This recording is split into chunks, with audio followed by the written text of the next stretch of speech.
image of this long-awaited friend in my imagination. I don't want to jot down the facts in this diary the way most people would do, but I want the diary to be my friend, and I'm going to call this friend Kitty. मैं उन तरह के लोगों की तरह नहीं हूँ जो दोस्त कहते हैं लेकिन उनके साथ उतने अच्छे से रियलिटी को फेस नहीं करते, बल्कि मैं इस डायरी को एक अच्छा दोस्त मानूंगी और इस दोस्त को मैं नाम दूंगी kitty. Since no one would understand a word of my stories to Kitty, if I were to plunge right in, I'd better provide a brief sketch of my life, much as I dislike doing so. मैं अपनी stories जो kitty में लिखूंगी उसका कोई शब्द कोई समझ ही नहीं पाएगा, इसीलिए मैं अपने जीवन के बारे में एक डिटेल डिस्क्रिप्शन इसमें लिखूंगी, वैसा जैसा मैं रियल में करना पसंद नहीं करती. My father, the most adorable father I've ever seen, didn't marry my mother until he was 36 and she was 25.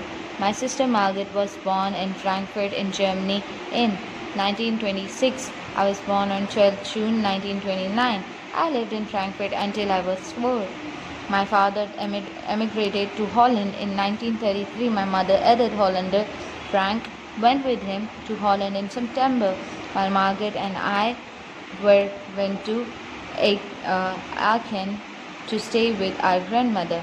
Margaret went to Holland in December and I followed in February.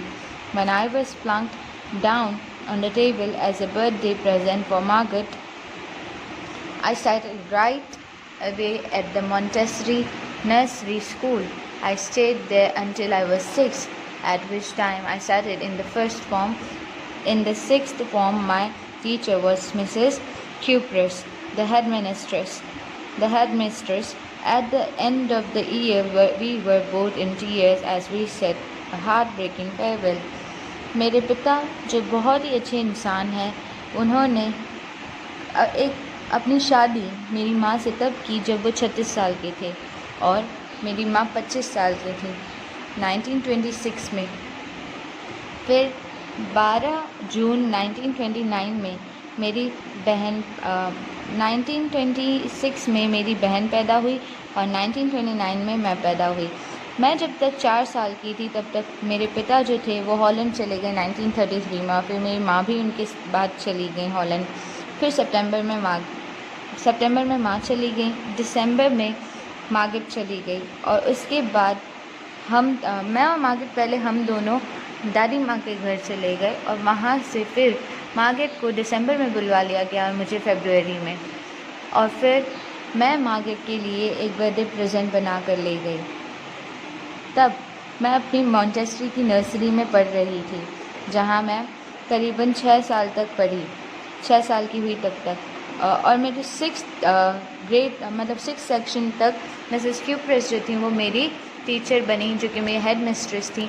और तब तक हम दोनों इतने करीब आ गए थे कि जब मैं वहाँ से जा रही थी छोड़कर, तब हम दोनों ही रो रहे थे. In the summer of 1941, Grandma fell ill and had to have an operation, so my birthday passed with little celebration. 1941 में दादी माँ की जो तबीयत थी वो बहुत ज़्यादा ख़राब हो गई और उन्हें एक ऑपरेशन करवाने की ज़रूरत पड़ गई, इसलिए मेरा बर्थडे जो था वो छोटे तरीके से ही मना लिया गया. Grandma died in January 1942. No one knows how often I think of her and I still love her. फिर दादी माँ जो थी उनकी डेथ हो गई 1942 जनवरी में और उसके बाद तो वो फिर सब बदल गया. मैं अभी भी उनसे उतना ही प्यार करती हूँ. This birthday celebration in 1942 was intended to make up for the other and grandma's candle was lit along with the rest. फिर ये जो बर्थडे मेरा 1942 में सेलिब्रेट हुआ, वो बर्थडे जो था वो सबके लिए था और दादी माँ के नाम की भी एक कैंडल हमने जलाई. The 4 of us still doing well. हम 4 अभी भी सही चल रहे थे. And that brings me to the present date of 20th June 1942.